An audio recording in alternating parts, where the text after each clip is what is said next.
Ladies and gentlemen, here we are today on Visitation Room Podcast, right there in the platform of the Pod Place, this time in Vegas, because you know we go back and forth with the Pod Place. Vegas, LA, great platform, great people, amazing hospitality. Today, as we know, we are sponsored by the great Sober H2O, Live Life Sober, and today I have on my platform, my main man, came all the way in from Utah. You better not. It's not Vegas, but we're out there. But we're out there. I'm my man, Aaron Peila. Now, I messed your name up a lot, man. Say your last name for me. Yeah, Peila. Peila. I've said Peila, Pola. Nah, look, I've been getting this since I was a kid. No, I was that kid in class that the teacher would chop up the name. So Right. Yeah, it ain't nothing. So I've been calling him Aaron P, but I've referred to you a lot in the last few platforms, the last two posts that I've Which done. I appreciate. You know what I mean? And it's not really to promote, because what you're doing, I want to promote that. You know what I'm saying? So that's why a lot of times I've been saying your name and say, hey, look, referencing this, referencing that, because, you know, you got me. Before we get to the interview, I got to say, you done got me pulling up on chose sides there with this whole content, convict content creator thing, right? And me, normally I stay neutral on anything like that. But the way that I heard you present things, the way I heard you break things down, I was like, you know what, yeah, this is something you got to choose a side. Because a lot of people are bringing up stuff with these content creators, and they're bringing up an illusion. Right. You know, link in the bio, give me coins and all that type of stuff, right? That's not what it is. No, they're selling a dream. Definitely they're selling a dream. So my biggest thing with that is, look, if you've been in that space and you've been behind those walls and in those dark places, you understand the suffering that comes from it. Right. But a lot of these dudes didn't suffer through that, and they shouldn't be profiting off it. They shouldn't be selling those dreams or glamorizing it or acting like there's glory in it just to get $1 in their pocket. Right. Like, if you didn't really experience that, if you didn't really stand on business, if you aren't what you portray, move out of the way. Definitely. Because the dudes who have really been there, they should be the ones speaking that message. Exactly. Because in the end, your authenticity is going to shine through. So if you're just taking away from the dudes who really have a message, get in the back seat. Right. That's how I feel about it. Right. And now we're not trying to take anything out of anyone's mouth. You know what I'm saying? Right. But the reality of it is, it's just that serious. Right. It's just that serious, you know? So my question is, all right, I got you down here. I've been trying to get you on the show way in the beginning. I got you down here. Give me, before we even get into the interview, how many times have you had podcast interviews? How many interviews you been on? This is my fourth one. Your but fourth one. I've had a lot reach out, but I definitely vet who they are. If you reach out to me, you say, hey, I want you on your podcast, shoot me your link. Mm-hmm. I'm going to see who you are. I'm going to Google you. I'm going to do my background check. I'm going to thoroughly check out who you are and what your message is. I'm not just jumping on with anybody. Right. And the reason I'm glad you said that is because when I sent a message to you, it was like a week or two later, you sent a message back. You said, yeah. You're straight, you're thorough. And I was like, what? And I'm thinking, I said, this dude did a background check on me or something, which actually is good. We have to do that, because you think about the environment that we come from. You don't just walk with anybody. Right. You don't just talk with anybody. You don't just break bread with anybody. We have to be very careful, because being in the company of the wrong people, you end up in environments or spaces like we were in. And your name's attached to those people in the end. You don't want that. Exactly. You don't want your name attached to somebody who's basically just a fraud. Exactly. You know what I mean? Respect your circle and respect yourself. Right. Shout out to B-More, man. One of the things I learned, from my time there is my name is my name. Right. You know what I'm saying? My name is my name. That's one of the big things they stand on. That's the whole DMV and everybody. That's one of the things we kind of stand on. My name is my name. But I'm glad you said that. So let's get into it. Right. Originally, you're from where? San Diego. San Diego, California. So I was born in San Diego. I lived there till I was 8, but I moved around a lot as a kid. Okay. So for me, moving around a lot, I was always trying to find a way to make friends. You're the new kid. So that kind of gave me a little bit heads up as to how I can navigate different personalities and relationships and how I could figure out my lane. Was by having to go through that over and over and restart, over. Yeah. A couple years here, restart. Right. So that's that adversity. That's when you learn to embrace adversity at a young age, and I think that's what's been ingrained in me through those years. Okay. So San Diego, moved around a lot. How did you end up in Sin City, in Vegas? I just followed the money. You know what I mean? When you're making money, you're out here on the West Coast, there's a lot of money in Vegas. Right. And most of the money here isn't clean money. Okay. You know, so it's, you know, maybe some gray areas. There's even jobs just under the table. Okay. Just a lot of cash business in Vegas. Right, So right. I followed the money. I was in the streets. I was out there hustling, and eventually it brought me to Vegas. Like, this is where I felt comfortable. This is where I had sources and resources, and I had a place here. I had a place in Utah at the same time. I was back and forth, but eventually I said, you know, really, I ran the spot hot in Utah. So I said, no, it's time to just vacate Right. and strictly go to Vegas. So Now, when you that's say how I ran the ended up. spot hot, now, you know, remember I'm from the East Coast. I understand, but for the audience, you said you ran the spot hot. What do you mean? Break it down. I mean, I was running and gunning. I was just out there, you know, I'm doing the most. You know, I was a fool. I'll be the Right. first to admit it. I was out there. I wasn't shy about it. You know, everybody knew who I was, so my name was out there. And, you know, a lot of, from state, eventually handed over to the feds, they knew my name. So I was Right. trying to run from that and run into Vegas where there was just a lot going on. That's what I said. I felt comfortable. Right. So Vegas gave you that comfortability, like not a home, but like a safe haven almost. Right. Yeah. Gotcha. Because so much is going on. Right. Right. I can understand that. Definitely can understand that. So you end up in Vegas, and you said you ran the spot out in Utah. You end up in Vegas. Things are going on. You get that safe haven. Where did it kind of turn bad? So it never really did, as far as what I eventually got caught up on. That didn't come till later. So Okay.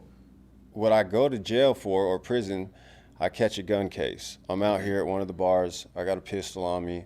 I get into it with some off-duty officers. I don't know they're off-duty officers. Wow. I got the pistol in my waistband because I was out in the car actually meeting somebody that I kind of had a little bit of beef with. I didn't know if I was going to need it. Right. You know, better be safe than sorry. So I had Most it on definitely. me. I end up going in there. My little brother was in there, and he comes out saying there's dudes in there giving him problems. I go in there. I got it on me. We get into it. It drops onto the ground, and then I get that. So that's the first beef. Okay. I fight that for a couple years, but when I'm fighting that, they're telling me just take probation. I got a good attorney, you know. In the state, you can kind of pay your way through a lot of shit. Exactly. So it was just a probation deal. Well, when I signed up for probation, they took me in the back and then went to my house and searched. I was under the understanding that they weren't going to show up for like 3 weeks to my house. Right. I was traveling a lot. I had a record label. My kid's mom, brand new baby at the house. I wanted them to feel safe, so I knew I had a shotgun there for the protection. Well, when they went there, they found it. You know, I was thinking I had some time to figure it out, get it out of the house, whatever. So that was the second gun case. Right. So I got the one in the state. The feds indict me on the second one. So when I'm in there, I fight that, go back to the state. At that point, I'm hearing whispers like, damn, a bunch of my dudes are getting indicted by the feds.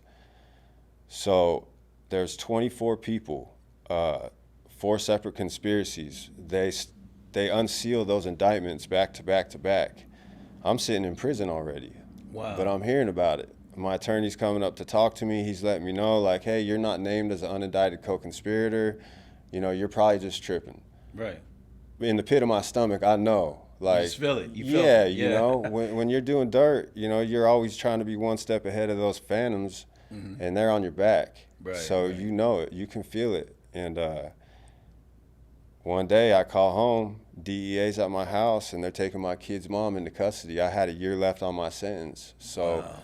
I was just in the headspace where I was like, okay, I might make it to the door. I might actually get there.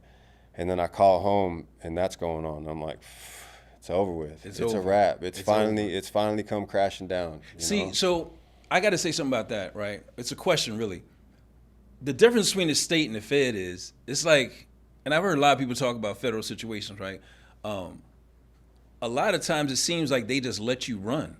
Yeah. Like they're already on you, like they just Right. let you run for a little bit. Is that the Right. feel that you had? No, they so I had a previous investigation. They had dropped it, but I had a state cop that kept pushing my name to the feds, but they weren't picking it up. So the crazy thing was, my investigation for my RICO indictment didn't start until about the time that I got locked up. So they were having to indict all these people to try and get them to flip on me because I was already out the game, but they knew my name from previous investigations. So they needed all those people to cooperate in order to have what they needed to come and get me. So like the feds are crazy. They'll hear your name and they'll be like, like whatever, we got bigger fish to fry right now. Right. They'll let you keep running it up. They don't care. Right. They play the long game. They're not tripping. You might think you're slick and you're flying under the radar and you're getting pulled over. They're letting you go like you got it licked. It doesn't matter, bro. They're not tripping because they know they got all the time, all the resources, everything in play that they need. And it's not like you're going to stop. Right. and exactly. And eventually they're just going to get all these people to tell on you, and then they're going to use all that weight from those previous years that you've been running it up, right. And they're going to charge you with all of that. So they don't have to sit there and try and catch you with this big possession, a load of work, or whatever you're doing.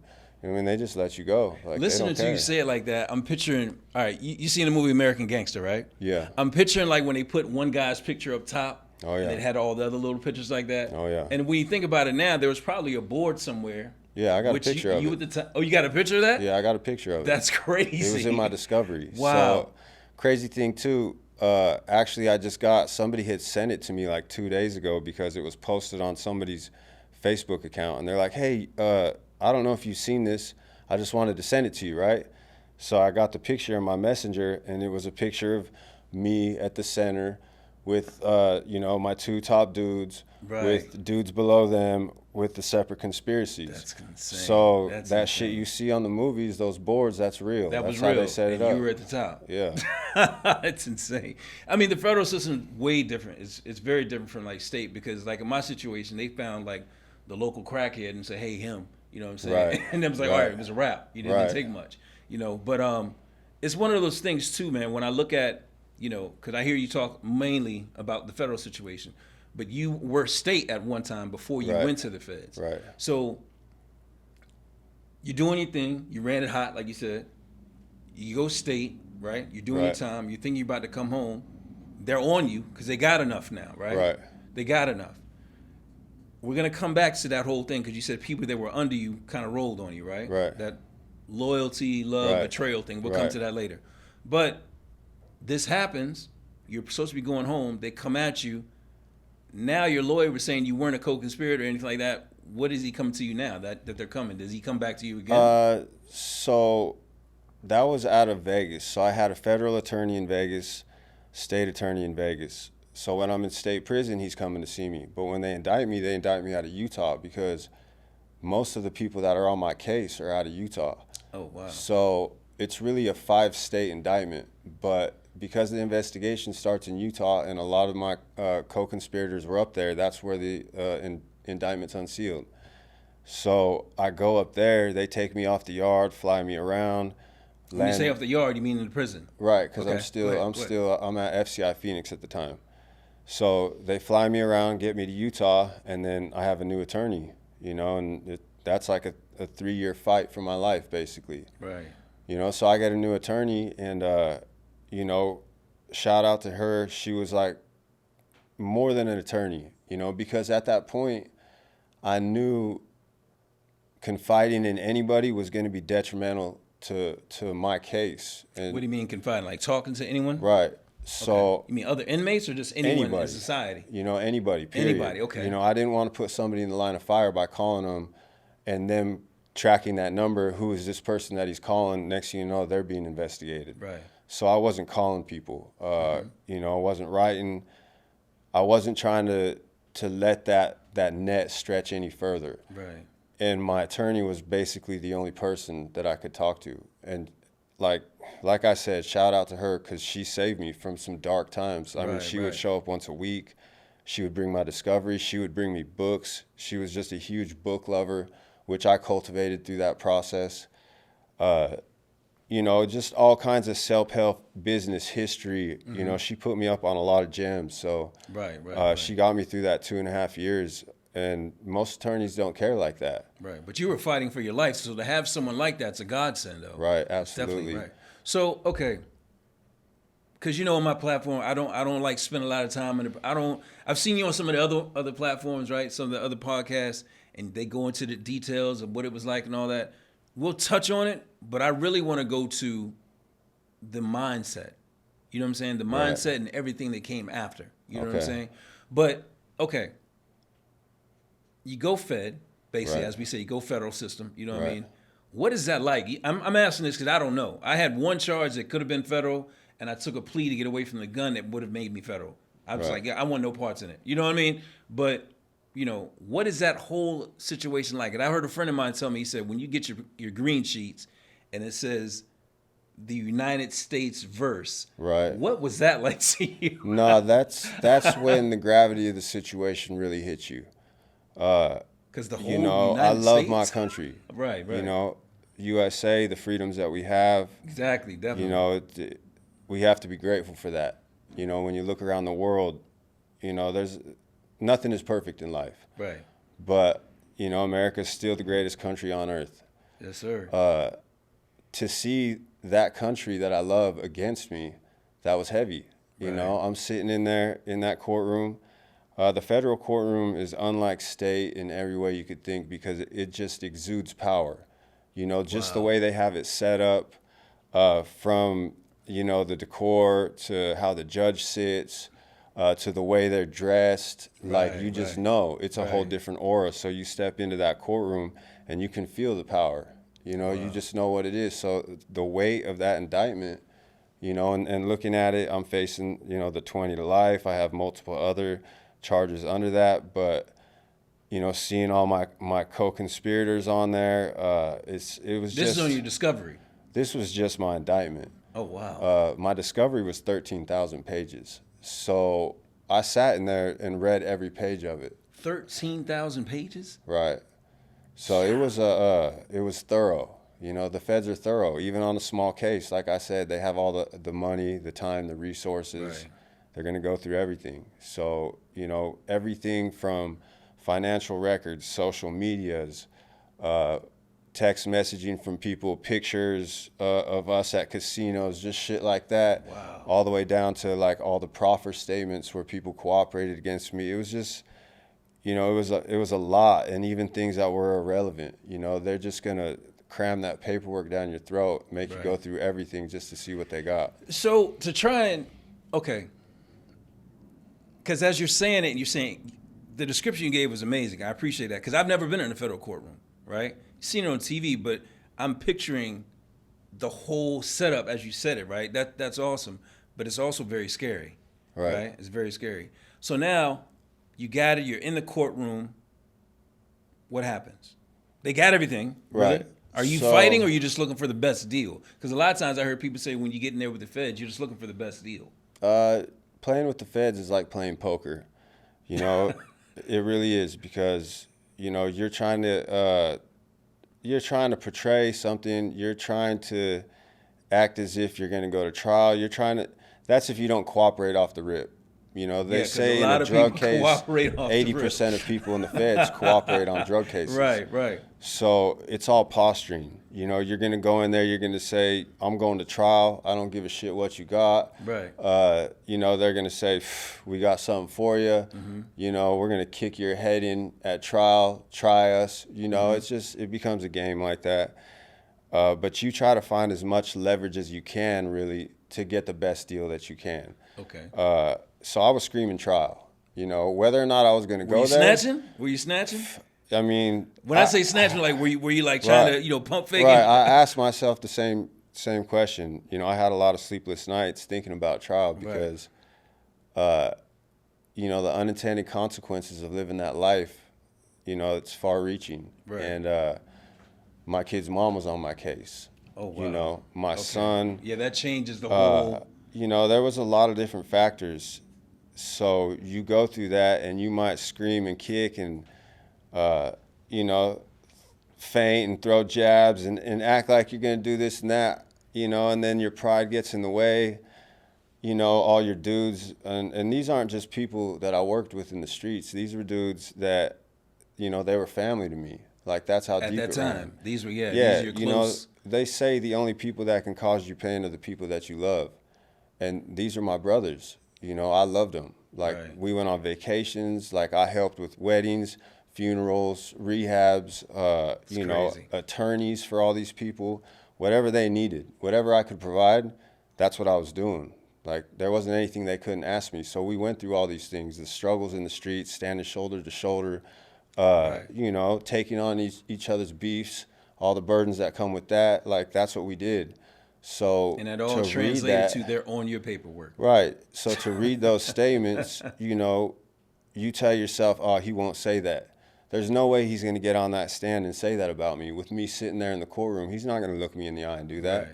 But you know, in the back of their mind, in the back of your mind, that's exactly what they're going to do. If they're already there, yeah, they're on that Right. paperwork, you know they are. Right. So now you're in a situation, you see all this, you're going through court, you're already intimidated, as you said, you know, they're exuding power, you know.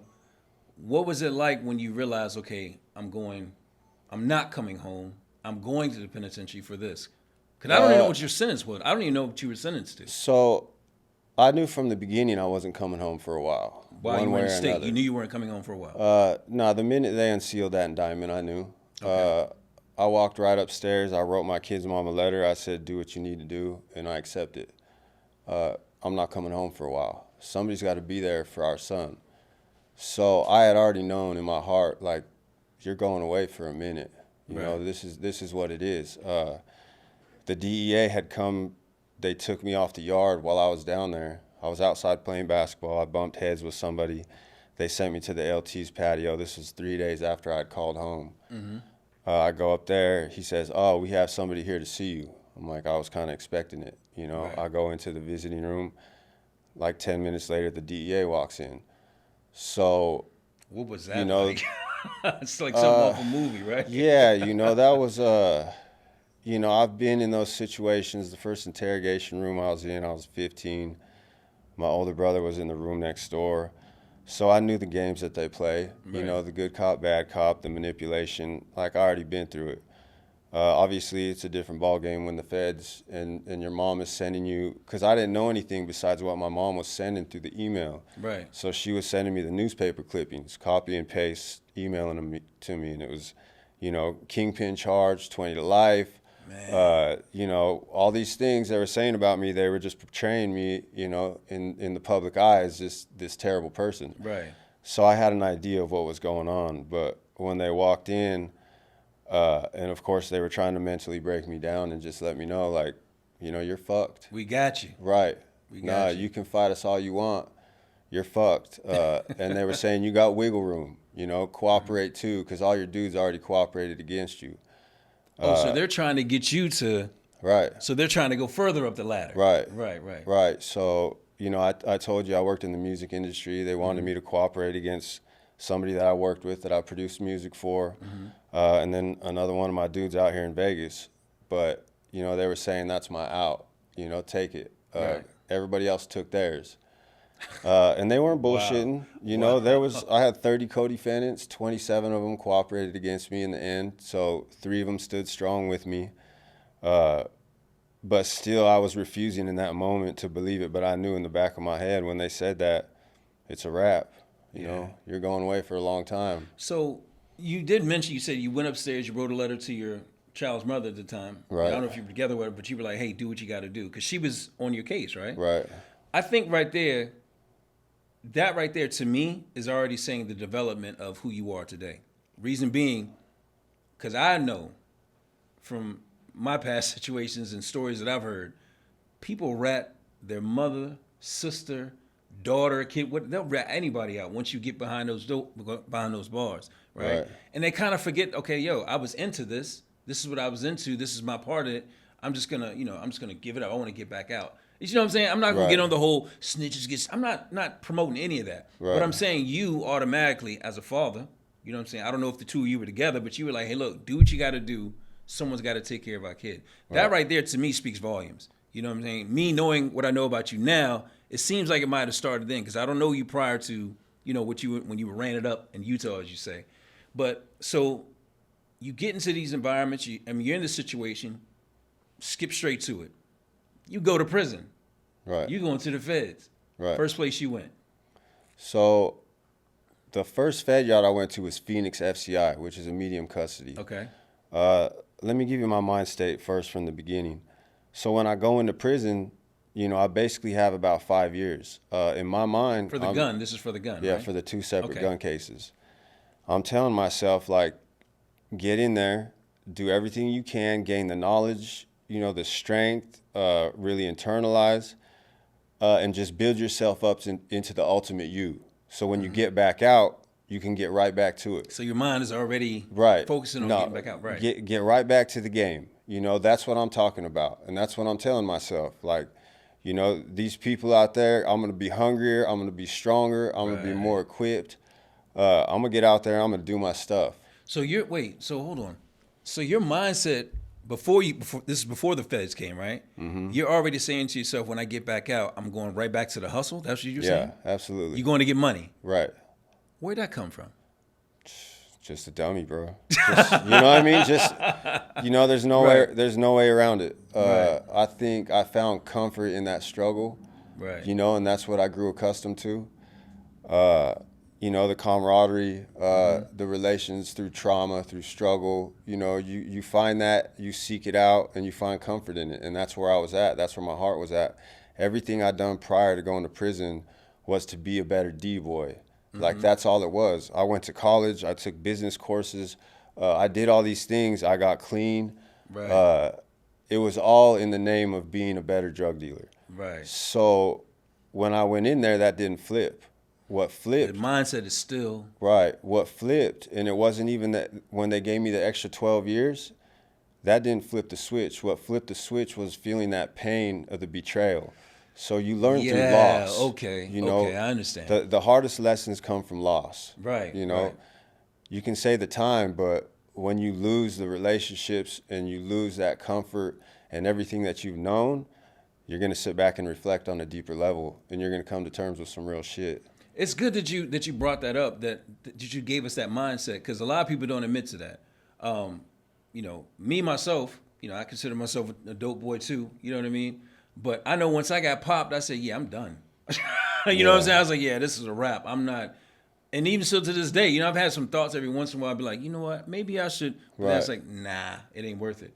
But you giving us a little bit of your mindset at that time, saying, you know what? I'm going right back. I'm going to go harder. You know what I'm saying? I got to get it. And you were still in prison at that time. Yeah. So let's skip to feds, sentencing, because I know you want to give us some of your mindset about that. But I got to say this real quick. I'm a big gun guy, right? You said you got caught for a shotgun. Shotgun and a pistol. Best home defense system right there. Shotgun for your house. Stop. Let me go back to what we're doing now. All right. So the thing is, it's like when you say now the feds, you get your time. How much time did you get after they came? So they gave me 12 years consecutive on that on the RICO case. I pleaded.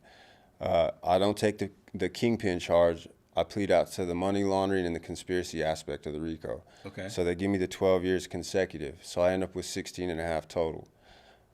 Now with that new case, it jumps my points up, my security level. Right. Because the amount of weight and the amount of money that I pled out to, and then the public safety factor of having that kingpin, they throw me to a USP, which is Victorville USP. Okay. So I come back in, and I asked the judge to send me back to Phoenix. And he's like, yeah, I'll recommend Phoenix for you, but it's just a recommendation, And one of my co-defendants actually was there. So there's no way I could have been on the same yard as the dude who cooperated against me. Right. So I got all these keepaways against me. They just sent me to a USP. So I'm the only person on my case. When you say keep away, that's a what? Like where people, they can't be around you. They have like your red flag to be around. They gotta literally for their go safety. to the people and say, "Hey, keep Aaron Peila right, away from me." Right. Okay. They sign something like that just basically says like, I'm letting you know I can't be around this person, or we've informed you, that we're going to keep this person away from you. Okay. So that's how the feds work. But yeah, so I go to the USP. It's one of the more notorious USPs in the country. I mean, all the pens are rough. I don't care. A lot of people say this one's rougher than that one. I think the violence goes in waves around the U.S. penitentiary system. So I'm at the USP in Victorville. A lot of notoriety behind it. Right. It's well known. So I'm there on the compound. They're driving us around, dropping people off at the different prisons on the compound. Right. I'm trying to convince myself I'm not going to the pen. But for whatever reason in my heart, I just know like that's going to be my stop. You know what I mean? So tie those shoes up and get ready. Right. They get the last load off, and it's just me and 4 other dudes. Everybody looks like they seen a ghost. You know, I'm kind of a spaz, so I just start talking shit and laughing and busting balls. Cause like, how the fuck else you supposed? We're going to the pen. Right? No, there's nothing we can do about it now, boys. Right, like, right. better get ready. Like, Yeah, here we go. yeah. So That's funny you say that because in my situation, right, and I remember when I first got incarcerated, I got sent to. Everyone was saying, "Don't go to Southampton." There was 2 places you didn't want to go: the Wall and Southampton. And I was young. I just turned 18, so I was like, "Yo, I don't want to go to the Wall because that's like the worst prison at 500 Spring Street." And I didn't want to go to Southampton because it was like gladiator school. So everybody was getting dropped off, and they said, "Oh yeah, Mr. Brown, you get off the bus." I was like, "Why?" So you're just going across the street. I said, "That's Southampton." You know what I'm saying? I remember as a kid, I was like, "That's Southampton. Like, why am I going there?" You know, I was scared to death. You know what I mean? But as you're saying that, I can remember I didn't have that. Like, yeah, let's get it. I was probably one of the dudes you were talking to, and I was like, I don't want to go there. No, I mean, more or less to me, laughter is the best medicine. So I know. Right. Yeah, we're looking back on it now. Right. You know, that's back the then, only way to it was ease the tension. You know what I mean? You got to somehow find a way to laugh. Like, right. You know. So you get dropped off in Victorville, right? And I'm not gonna go into listen. You can find this guy on all the platforms. You want to hear the war stories. He doesn't get into them, but some of the platforms want that. We know you went through some stuff. Right. We know the thing about the shock. We know all that stuff. I want to get into the mindset, right? Okay. That's what I really want to get into because on my platform, right, and really what I try and bring attention to is second lap, life after prison. Absolutely. You know what I'm saying? And, you know, me and you tied in. It wasn't just stories about what you did in prison that got my attention. It's what you're doing afterwards. Right. You know what I'm saying? Some of the things that you're tied to. You got to break all that down because I think that's far more important to convict content creators, people who listen to the stuff. I think that's far more impactful and everything what you're doing now. You know what I'm saying? If you're okay with that. Yeah, you know what I'm saying? sure. That's why I'm here. Definitely. So the thing is, like, Victorville, prison, the cars and all that stuff. Yay. All right. Right. You know, let's get to the mindset when you know you're about to come home. Okay. Well, let me just say this. I'm pro-prisoner. All I feel like everybody in this world is running from their demons. Okay. When you're isolated and you're in prison, you have to turn around and fight them. That's why I feel like every person that's in prison is equipped to overcome all these obstacles that the rest of these people are being put down for. Most definitely. So let me just put that out there first and foremost. Most definitely. For me, that was the mindset throughout the whole thing. Internalize it on a deeper level. You know, come to terms with everything, the accountability, understand myself, how my choices brought me to these points of my life. Right. And then understand myself emotionally, mentally, try to strengthen myself through any avenue that I could by just sitting in those thoughts and emotions and really just internalizing them on a deeper level and reflecting on everything, every path, every choice, the people in my circle, my interactions with my environment, the people that I have around me, even the unintended consequences of everything that I was doing. So a lot of people want to run from that shit, but true growth comes from facing that shit, and that's what I did. Right. When you lay your head on that pillow at night and you got those demons dancing, there's nowhere to run to. You know, you better turn around and face them. You got to deal with it, Right, and that's what you do in prison. That's how you become strong. You know, that's how you make yourself into a force. So I feel like people that go through that prison term and do it right, they're really equipped in ways that they have no idea. I would agree, definitely agree. But you said the mindset, so I got to take you back. I got to take you back now, all right? Because I'm listening. You know how we are. We listen, right? Right. Before you went home before, you said, I'm going to go be a better dope boy. Right. Now you're talking about overcoming demons. Right. Now you're talking about, you know what I'm saying, being a better you, changing the focus, right? Right. Where did that come? Where did that happen? Because was it the time that did it? Was it, what happened? When did it click that you went from, I want to be a better dope boy, right? Because that's what you said. You're about to go home. You want to be a better dope boy. Right. When did you go from that to, okay, I got to be the best version of myself? You know what I'm saying? When did that happen? Do you remember? So when I was fighting my case, I used to play this little game with myself. I would always tell myself, the feds are watching your every move. They know your thoughts. They know everything. Don't show weakness. And so I would really live that to the fullest while I was fighting that case. Show no weakness. Strengthen yourself in all aspects of your life, on some straight warrior shit. That's how I felt. Like I was in a fight for my life. I was on some warrior shit. And that shit, after the sentencing, after I went through that whole court process, I went back into the feds. I just kept that mentality, just the discipline and the mindset to continue to grow, to strengthen myself in every way that I could. Right. I didn't know what was going to be on the other side of that wall. Right. You know, you can't see that far into the future. You don't know what the fuck the world is going to look like anymore. Right. So the only thing you can do is prepare yourself to take on all challenges. And that's what I did. You know, people would say, well, what are you going to do when you get out? Fuck, I don't even know what the world's going to look like. You know what I mean? How can I tell you? You know, when I went to prison, I just bought the iPhone 3S. You know what I mean? How can I tell you when I'm going to have an iPhone 15 in my hands what the fuck I'm going to do? I have no idea. I don't know what the world's going to look like. Right.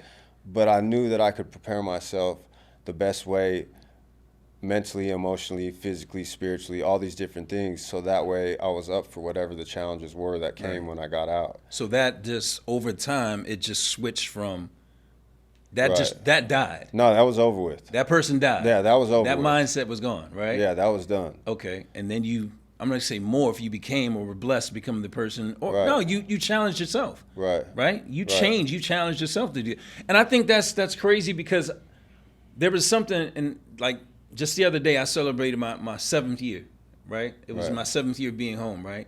Yeah, and I remember, congratulations. No, you're appreciate not it, a man. statistic. Appreciate it, man. I remember I was taking a class when I was incarcerated under the Pell Grant, Paul D. Camp Community College, shout out. I was taking a class there, and it was a psychology course, and they were breaking down how over a period of 7 years, it takes 7 years for all the genetics, and not your genetics, your neurons, your pathways, and all that types of change over. Everything in the body changes over. Right. You know what I'm saying? Yeah. In 7 years. Right. And then I remember priding myself, because one time I went up for parole, because I went for parole several times in Virginia. Even after they had taken it away, I was considered an old law inmate. I remember telling them, the parole man said, look, man, I've been locked up 20-something years. I done changed 3 times already. You know what I'm saying? Yeah, but, you know, they weren't trying to hear. They still gave me a turn down. But I prided myself in the 7th year because it's like, you know what? I know I've changed. Right. You know what I'm saying? Even from when I first came home, I know I've changed since then. So now, getting back to you, gone through Victorville, all the horrors of prison and stuff like that, your mindset started to change. Did you know your date, your release date? You knew your release date? So you have a hard date in the feds, but... Hard date, what do you mean? That's like the mandatory date? Right, so you're doing 85% of your time in the feds, but you know that's your date 85% of the time, or 85% of that top number, but you also know that top number is your top number. Unless you catch more time while you're in there, that's it. So they have it in the system like this is your date. I just pushed that shit as far away from my mind as I could. I didn't. What do you mean? What do you mean push it away? Because, you weren't thinking about it? No, because when you have that amount of time, for me, it was just easier to separate myself from the streets and not even think about it. So I just lived completely in prison. That was it. Right. You know what I mean? My son, he was the only thing that I fought to keep in my life. Everything else was just an afterthought. I let it go. Like, that was the only way for me to deal with it. So you've accepted it. Right. Basically. Right. It's crazy because I had an interview not too long ago with Christopher Life Willis, and we were talking, and I was saying to him, like, when you were incarcerated, what was your mindset towards that? And he was like, yeah, I wasn't supposed to, be there because you're incarcerated, right? But his mind was never stuck in, like, he's accepting it. Unfortunately for myself, I had accepted it. I was like, you know what? I got 80 years. I'm going to be here, you know? So the parole turned down after parole turned down after parole. Everything that was going on in prison was more important to me than anything that was going on outside. I was in the same mindset basically like you. But your hard date, you knew what the hard date was. You pushed it away. So now you're going home. Right. What happened there? Mindset. Shout out to Chris, though. We got to give a shout out to Chris. We can't just mention him, inspiration, good dude, man. motivation, good dude. all the good shit. But for me, they came to my door one day unexpectedly and said, look, your first step just kicked in. We need to know where we're sending you. What's the first step? So Donald Trump had passed a law for first step. You could earn good time credit up to a year. Okay. So while I was in there, I had programmed, I was in line and signed up for different programs. While I was doing that, I was accumulating these days on the back end. Okay. And I really wasn't even thinking about that shit either, because, you know, they say a lot of things that are going to happen. And it never does. So you can't have it in your heart like, oh, yeah, I'm about to get this love, I'm going to go home early. Like, no, you keep pushing. You do what you do, and, you know, maybe you get blessed. I happen to get blessed. So they came to my door and they said, hey, we need an address. Your date changed. They just took a year off. What? I'm like, shit. So then it just hits you like a ton of bricks, and then you're really living in it, and you're just like, oh shit, I'm actually gonna go home. Like, you know, here's the address. Like, I gotta try and wrap my mind around this. And then you got, you know, people like, what are you gonna do, bro? Like, what?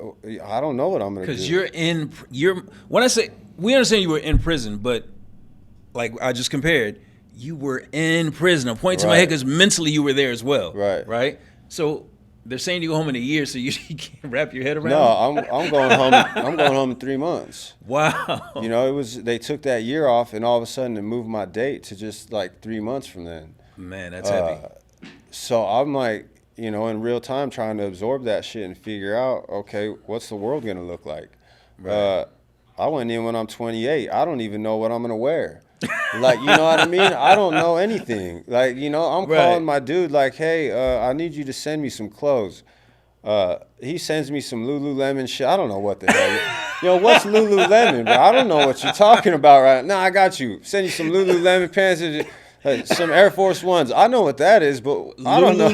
Right, nah, you lost me at Lululemon. I don't know what that is, but whatever. Just send it. He came through, though. He came through, though. Yeah. Right. So, you know, everything is different. Everything has changed and evolved, and I'm just trying to figure it out. But when they finally let me out those doors, I feel like I'm doing something wrong, like they've made a mistake, because I've just been in there for so long, living prison life. What do you mean you felt like you did something wrong? Walking out of the gate, you felt like you did something wrong? Yeah, you know, like I wasn't supposed to be being released. Mm-hmm. I was just so trapped in that life. Those things were beyond my vision as far as how that was going to feel or how it was going to affect me. All I knew was prison for so long that walking outside of those doors without handcuffs on my wrist, I felt like I was in the wrong. That's heavy. And I jumped in my dad's car and said, drive this motherfucker like you stole it. Drive it like you stole it, because they might be coming out those doors right now. Hey, we made a mistake. Right, we made a exactly. Mistake. You know, I don't believe it. I don't think I'm supposed to be being released. You know, I couldn't mentally put myself in that place, so it didn't feel real. Right. So you get out, Dad's got you, takes you out. We're going to get to what I think is the most important part of the interview, right? Everything is going on. Everything. Where you're at now, what you're doing now, right? Was that already in your head that you wanted to do these things, or did it just land in your lap, or what? So I was really determined. Because you know you're very much in the lane of advocacy. Right. You know that, right? Right. Okay. So I'd always told people, you know, I'm going to use my story. I'm going to use my voice. Like, I'm going to get out there. I'm going to find ways to catch the attention of people who have some say-so, to make some changes. Right. To advocate for people in prison, for the conditions. You know, I didn't know about the reentry process. That's a whole nother animal right there. Exactly. So now that I understand about that as well. But all the different conditions and the things that we go through in prison that affect us, and sometimes we don't even realize, these are all the things that I want to change and I wanted to speak about. So I already knew that. I already knew I was going to find a way to get in politicians' ears. You know, that was a goal of mine coming out. Like, immediately I knew. Because you got something to say. Right. I knew that was going to be something I was going to drive towards. My CDL, that was the other thing, because people had come in and talked about it. Like, oh yeah, CDL is real felon friendly. I never had a job. I owned businesses. But on paper, I didn't have any kind of skill set that I could put on a resume or an application. Right. You know, that's it. So I knew I needed a skill. I needed something to show an employer like, hey, look, I have a skill. Use me. You know, I can bring value to the team. So CDL was definitely something that was in my mind, and I said that I was going to pursue. And I did that immediately when I got out. So it wasn't easy to find a job. You know, I had doors closed. The halfway house denied jobs. You know, I went through all of that process, but I was going to school for my CDL. So when I did finally get it, I got a job driving truck, moving material for an excavation company. Okay. And that was the lane that I found. That was my first job. That's stepping off. Really, CDL. Well, we can talk about that. We can talk about that later. But that's really stepping into a career, actually. Right. Okay. Go ahead. No, Keep respectable for sure. You know, and that can open a lot more doors down the road as well. Right. So I knew that. I was, you know, like I said, that was my focus. I was kind of, you know, we grew up, cell phones, any phone, Right. you know, cameras, these are things that we shy away from. Well, now that's the future. Like that's the present. Like that's what we're doing. That's our tool. Right. So trying to be comfortable in front of a camera, that didn't come easily. You know what I mean? Exactly. So I didn't immediately get on social media. You know, it was a real gradual thing to try and put my voice out there as far as like prison content and speaking about my story and my experiences. Okay. And it's funny too, because I go back and I watch my old videos and I'm like, damn, you just look so uncomfortable. Just like, you know what I mean? But I'm trying like hell. Right. I'm trying, you know, shout out to Chris. Yeah, shout out to Chris. Hey, listen. He's the first creator to put me on one of his lives. I get on his Instagram live. My dumbass looks to see how many followers he has before I get on there, and I get spooked. And I feel like Ricky Bobby in Talladega Nights. I don't even know where to put my hands. You know what I mean? So I'm tripping. He's got me sweating on his live. But, you know, he co-signed me, which I greatly appreciate. He pumped me up, gave me some confidence to keep going. Man, listen, I got to say the same thing. I was shell-shocked, too. Big up to my homie, man, Banky Pounds, man. So my first interview was right here in this seat. No, I think I was on the other side. Yeah, I was on the other side. And Banky was sitting over here, and we were talking, and I had a whole script. I had it all written out. And Banky was like, man, put that away, man. Just talk. Right. And I was like, what? He said, man, just talk. Right. Make it organic. I said, okay. I went, and it like 16, 17,000. I was like, wait a minute, whoa. And I haven't picked up a script since. Because really, I think, and this leads, you know, segue into what we're about to go into now. When it gets to that, you don't have to script it. Right.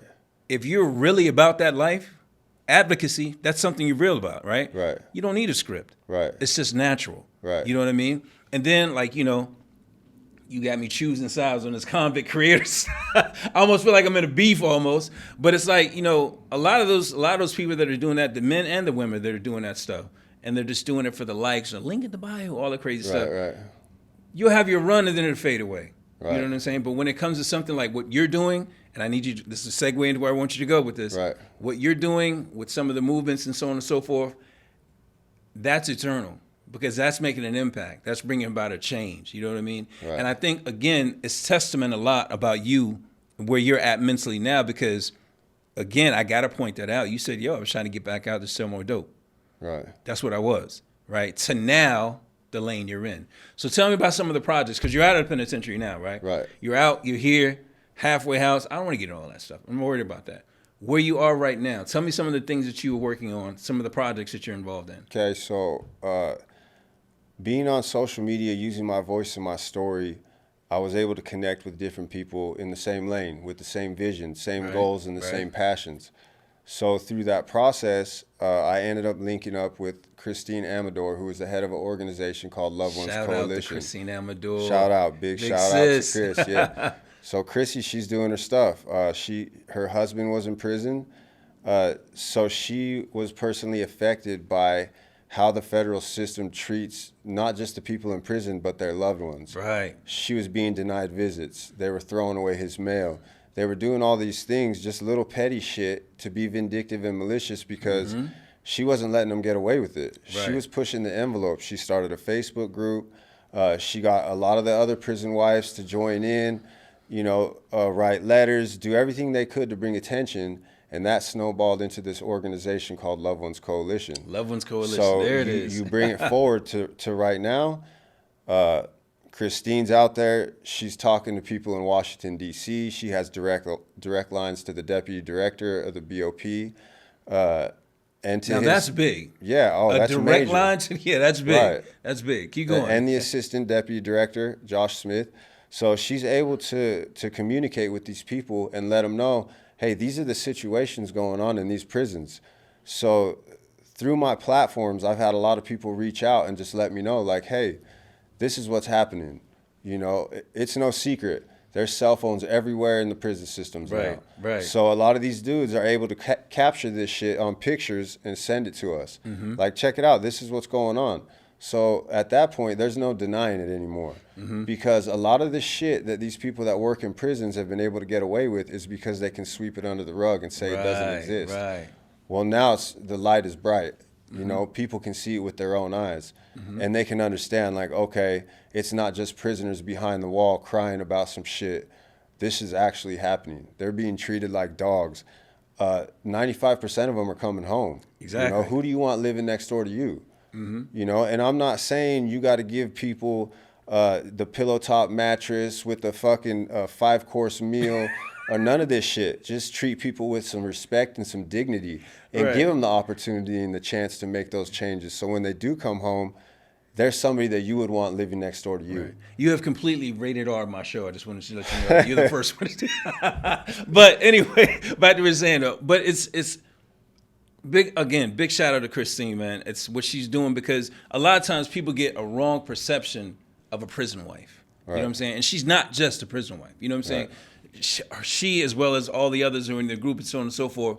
Because I remember plenty of times when I was incarcerated, like my mother stopped coming to see me at one spot. Well, she was gonna come. I told her to stop. Right. I didn't want her to come anymore because the thought process of what they were doing. Right. When my family was coming to see me. No, they're degrading your loved ones. My mother's not an inmate. Right. You know what I'm saying? My mother's not, she wasn't locked up. And you know, at the time I was married, you know what I'm saying? And at the time, my wife, she dressed like Bin Laden's little sister. But the thing is, when she would come to see me, I don't want her going through all that type of stuff. Right. So I would get angry. You know what I'm saying? You're out there to go for a visit to enjoy it. But then you have these type things that go on. It's like, nah, man, that's not what you wanted. But for her to take the stand, her and the group and so on and so forth, Loved Ones Coalition, correct? Right. To go out there and take that stand and be whistleblowers, not on just how people are treated in visits, because you and I were locked up. They're not locked up. They are in so many ways, we know that. But they're not supposed to be handled in the way that they're handled. Right. That's amazing. That's amazing, first and foremost. And then to have the connections that she has with the BOP and everything, that's big. That's just passion and will is what that is. And that just shows the type of person that she is. And she reached out to you. Right. We were just, we were connected. Well, I ain't got a call yet, Christine. I ain't get a message or nothing yet. Right. No, we're gonna have to get in touch with her. But somebody, I think on one of my posts, somebody had typed in at Christine Amador and brought me to her attention. So one of my reels was sent her way. And then she contacted me, and at first we collaborated. We started doing a commissary giveaway. So every week on Sunday we would go live, and we would all make videos. It started with 3 of us, and it went to 5 of us. But we would make a video like, hey, we're gonna give away, $90, $180 in commissary to somebody's loved one. Oh wow! Okay. Leave your loved one in the comments. Make sure you're following all of us and be there at the live. Come hang out. It's not mandatory. I didn't know that. I didn't know you all did that. Yeah, so that's kind of where it all started. Okay. So we were doing that commissary giveaway for probably about 3 months. Okay. And just through that process, just growing that respect for each other and seeing what everybody was about and being in the lives and hanging out a little bit off of that, like, we developed relationships, and that's how I ended up being a part of Loved Ones Coalition. Okay, so you're using your platform to bring attention to some of these things, right? Right. So, Loved Ones Coalition, you're part of it. Right. Are you the poster child, or are you just part of it? I'm on the board of directors. All right, that's what I wanted to get to. So there's 4 of us, board of directors. Obviously Christine's the director. But me and D from Reentry Project, we have the biggest platforms. D, on the he's board in. I get confused with. Is he in New Hampshire or is he just working that area? So he's from West Virginia, but he's in New Hampshire. Okay. So me and him, we use our platforms consistently for Loved Ones Coalition. For whatever reason, I might be the loudest or out there the farthest, but, I get a lot of attention and bring that spotlight over to us to let people know, like, hey, this is what's going on. I'm not shy about it. I put it out there like, do your fucking jobs. Right. You know what I mean? Exactly. That's what you're getting paid for. Do your job. The taxpayer money is going to your salary. So really, in the end, you work for everybody else who's out here who are going to see these people come back to the streets. I remember seeing the post where you went to like the probation parole office or something like that, and they had feet kicked up. And you said, "Yeah, this is what your back." Right. No, somebody had sent me the picture of the case manager with a sign that said, Tuesday, don't even try. Wednesday, you know what I mean? Shit like, I'm this just is like. where the taxpayer money's right, going. No, Right, exactly. right. No, he's back there sleeping. You know, he's doing Right. whatever. He's cruising social media. He's hitting on the secretary, whatever he's doing, but he's not doing his job. Right, right. You know, and then you guys are talking about backlogs of people not being able to get out, people past their date because they haven't been put in for the halfway And this house. sign is saying certain days don't even right, try. Yeah, it's right. crazy. Don't even try it because I'm not going to give you any help. So, all right, before we go any further, let me say this: D Renchi Project, we beefing, bro. We beefing. I'm gonna tell you why we beef. I'm gonna tell you why. I'm gonna let it go. Cause I can say it now. I got him here, so you can't duck me. But remember, they had a situation. They had some people that were in New Hampshire, the homeless, and they needed Right. coats and jackets and stuff Right. like that, right? I'm East Coast to the core, right? Right. And I had some brothers that are up in that area, and we had coats and stuff. And I reached out. You didn't get back with me. That's No on shit. you. Yeah, you didn't get back with me. I Oh, put you on the damn. spot, bro. D, but anyway, come on, tighten D. up, D. But yeah, back to what we were saying. So you're on the board. You're on the board, and again, great work you guys are all doing. You know what I'm saying? You're on the board. You got everything going. What is it that, like, the end goal? The end goal is to just bring reform. You know, just like I said before, I'm pro-prisoner. I see the potential behind those walls that's being wasted. You know, my goal has been from the beginning, and I left a lot of good dudes behind, you know, and I think right. about them constantly, like free the real, you know, all the rest, whatever. But I want to see these dudes come home with the best opportunity that they can have to find some type of success and fulfillment in life. So, you know, we would like to change the program as far as how they're preparing people to come home. You know, there needs to be some type of structure that, okay, you got like a year left. These are the steps we're going to take to prepare you for that. There's nothing like that in the federal system. Right. Not only that, while you're in there, just basic human care and just being treated with respect and dignity, because that's going to be a reflection of how people treat others when they come out and even while they're still in there. Exactly. Those are all the things that we would like to bring to light. We would just like to make changes just to help people have a better chance at success when they get out. Right. So, what you saying that giving people the resources and everything? I know of a group. I know of a group that's operating out of 3 states. It's called the Second Lab, and what they do now. Shout out to the Second Lab. Everybody, shout out. You know. But yeah, I think it's important. You know what I'm saying, with the networking and everything, because you want people to be able to come home and be successful. Right. You can't do that if you don't have the right resources. You know what I mean? Like, think again. I know I keep piggybacking off what you said. That was big to me. You know what I mean? You were thinking, when I get back out, be a better dope boy, right? Right.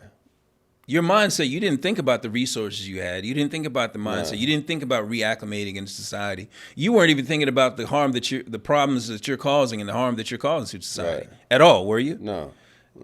That's when the mindset changes. Now, think if you would have how you are now, if you didn't have the resources, if Pop wasn't there, if you never met Christina Amador. Yeah, Christine Amador. Amador. I mess up everyone's name, sorry. But, you know, if you didn't have those resources, I'm not saying you wouldn't have went back to the street, but think of how many of our people that we have, men and women coming home from prisons, who don't have the resources. Right. Who don't have the opportunity. I definitely feel blessed. Obviously, we're not all built the same. You know, Right. we're not all willing to put ourselves out there in that light and in that way. For whatever reason, you know, maybe I'm just a dumbass, but I have a false sense of confidence at times that allows me to push through, you know, discomfort or self-doubt. Why? and Whoa, put time out. myself Why would you out. say false sense? Why would you say? Because we had to You rebuild know, ourselves, because you have to believe in things that are unbelievable. You know, if you That's want the to American overcome way, is it not? odds, yeah, but That's the American way. not everybody's built like that. Right, right. You know what I mean? So, you know, for whatever reason, like I said, I feel blessed in a lot of ways, but I know a lot of people don't have it like that. Right. You know, I feel like there needs to be some help handed. There needs to be some resources given. Right. You know, people, I know when I got out, there was nobody there to say, hey, how you're feeling right now is normal. Mm-hmm. You know what I mean? You just Exactly. went through some shit. Like, so all of these, these reactions that you're having to the civilian world, that's normal. That's just a part of reacclimation, deprogramming. Right. You're going to go through that. Nobody said anything like that. There needs to be some type of program or structure that allows people to have that space and feel comfortable with being vulnerable in that way. To know, like, okay, yeah, I'm institutionalized. I went through some traumatic shit. It's deeply ingrained, but it's okay to have that anxiety. It's all right to feel stressed. It's okay to make those kind of mistakes that aren't going to send you back to prison, because we're all going to do it. Especially being gone for a long time. The world is a different place. I learned to laugh at myself pretty often because I do some dumbass shit. My girlfriend's got to help me turn the TV shout on. Shout out. Right. No, shout out to Cello. You know what I mean? She's patient. I didn't even know how to turn my AC on in my car. She had to get in there. It's shit like that, and then sometimes I think I'm 28 still. I get on an app, I order some clothes and get them, and all I can do is laugh because I look like a dumbass. But she laughs with me. You know what I mean? She laughs with me, so right. It's a blessing. But it's just people got to know and understand, like, you're not alone. Right. There's others that are going through the same type of shit, that have been through the same type of traumas. Right. And it's cool. It's all right. I think that for real, that put yourself, being in the situation and using your platform for the right thing, all the more blessing for that, man. It's going to go a long way. I definitely, Christina, I need my call. Hit me, for real. No, you know what I mean? We're gonna link you up, because sure. is I think that when you said about the programming and so on and so forth, people need these things. You know what I'm saying? With my nonprofit organization, we're in the prisons in Texas, Virginia, and Nevada. You know what I'm saying? Trying to get in Nevada. Sorry. But there's a group that I'm in contact with, New Path. They're doing big things out there in Soledad. To see it is amazing. Yeah. You know what I'm saying? Todd, you and the wife, man, salute to you all. I got to get you in contact with them. They go into Soledad. He's got a program where he's teaching accountability and everything like that. Prior to coming home from prison, the work has to start. Right. You know that. Right. You know what I'm saying? You're saying a false sense of confidence. No, bro. We had to rebuild ourselves when we were in there. You know what I mean? Because outside of the prison conviction, outside of everyone telling you no, outside of all the people we see coming back and so on and so forth, we had to mentally tell ourselves, nah, that's not me. I'm going to do better, right? And then for you to step out, be in the lane that you're in now, using your voice to be successful the way that you are, I think it's amazing. I think it's absolutely amazing. So, again, man, I think that first and foremost, it's an honor to have you on the show. No, I appreciate it. Look, Definitely I got to say it like this. I've been on some big platforms. Right. And that's cool. They want to talk about my crimes, my life in prison. They want to talk about all these things. And I can appreciate the fact that that's going to bring attention to what I'm really passionate about, which is the prison system, reentry, reform, all these different things. So when you invited me and I looked into you and I saw that was your central focus, I was excited to come out here more than any of those other ones. Much I wanted to be right here in this seat. Yeah. And it's crazy you look me up, bro. That's either whole background. I got to. That's definitely, man. Like I said, I appreciate you coming down, man, on you and wifey's birthday weekend. You know what I mean? I seen you on the helicopter ride and anything like that. Believe it. I wouldn't do it, but you know what I'm saying? All the love for you on that. But again, man, keep doing what you're doing. You know what I'm saying? Second Lap, we're behind you in any way we can help. Any way we can help and assist, you know what I'm saying? No, we're going to do something. I'm for it. I'm all for it. You know what I mean? One of the things I definitely wanted to say was one of your friends reached out to me the other day. Right. He reached out, he gave me a call.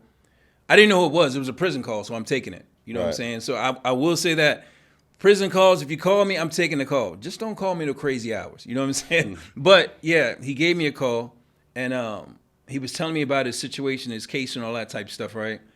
And if you want to take a second to shed some light on that before I go into it. Yeah, no doubt. So, I feel like situations, sometimes you look at them and you're like, okay, it's warranted. I have a friend named Steve Bartlett. Shout out to Steve, man. Yeah, they gave him life without for a nonviolent crime, property crime. It's a sad situation. When you have people that you care about that call you in that prison system and don't have a date, it humbles you. It puts your life in a different perspective, and you see the world in different ways. And you have a whole new level of gratitude every time you get off that phone.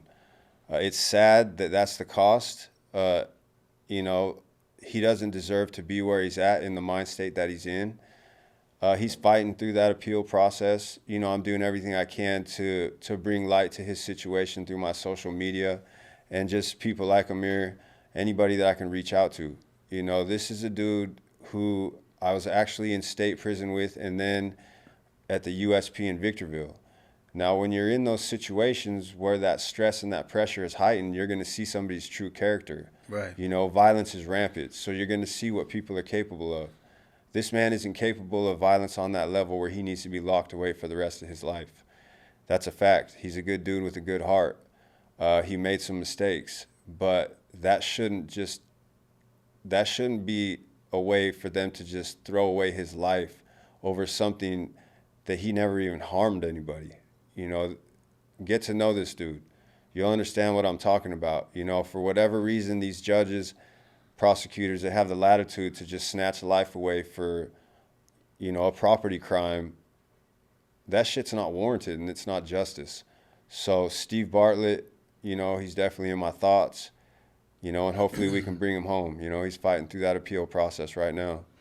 He reached out to me, gave me a call. You know, like I said, prison call, I'm taking it. We started talking, and he was trying to break down everything. And I was like, hold up, first off, who are you? He said who he was. And he said, Aaron gave me your number. I said, okay, well, bet. Now we can talk. You know what I'm saying? Because he said, so I said, look, your friend of Aaron, you're straight, let's talk. So we started to run down this whole case and everything. And I was like, look, I got to stop you. I'm not a lawyer. But everyone knows, you know what I'm saying, with my nonprofit organization, we do have some good lawyers in Texas. And when he was running down everything, I said, just write me a letter, send it to me. I'll get it to my lawyers, and we're going to see what we can do for him. If this is any way that I can bring social consciousness to it for his struggle, what he's going through, life without the opportunity of parole for a nonviolent property crime, Right. America, we got to do better. Absolutely. For real. To be in a situation like that where this man is possibly never going to come home for a nonviolent property crime is insane. But we have people out here who do things with kids, violate women and all that, and they have release dates. What are we doing?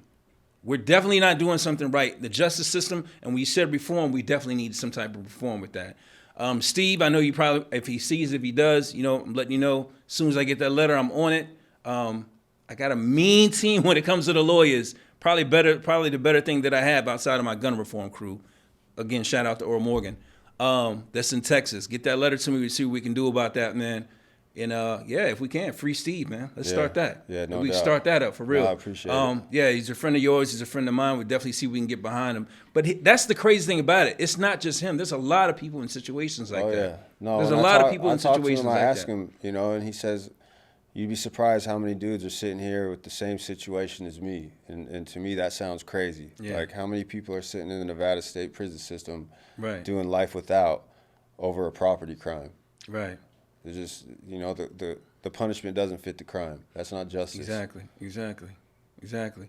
So, like I said, man, again, it's been an honor to have you. Shout out to Steve. We're going to try our best for you, bro. Definitely have my word on that.